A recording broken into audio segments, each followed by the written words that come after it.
السلام علیکم ورحمۃ اللہ وبرکاتہ۔ میرے خادمہ نا مسلم ہے، اس کی والدہ غیر مسلم سخت بیمار ہے، میرے پاس زکوٰۃ کے سوا کوئی رقم نہیں، تو کیا میں زکوٰۃ کی رقم خادمہ کو دے سکتی ہوں کہ وہ اپنی والدہ پر خرچ کرے، بلکہ آپ کو اس کو دے کر کے اور خود خادمہ کے دل کو اپنی طرف مائل کرنا، پھر خادمہ کی ماں کو اگر اس کا احساس ہو کہ ہماری مدد آپ نے کی ہے تو یہ تالیف قلب کا سبب بنے گا، اور زکوٰۃ کے مصارف میں سے زکوٰۃ جہاں خرچ کی جاتی ہے ان میں سے ایک مؤلفت قلوبہم بھی ہے،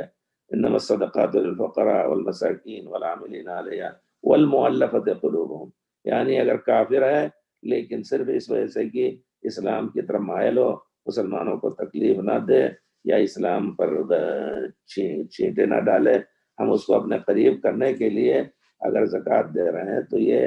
واجبی زکوٰۃ کے حق میں ہے، جس طرح فقراء اور مساکین کے لیے، تو آپ بے شک دے سکتی ہیں اور ان کے ذریعے دیں یا خود لے جا کر کے دیں، لیکن اگر دوسرے ملک میں ہے تو شاید مشکل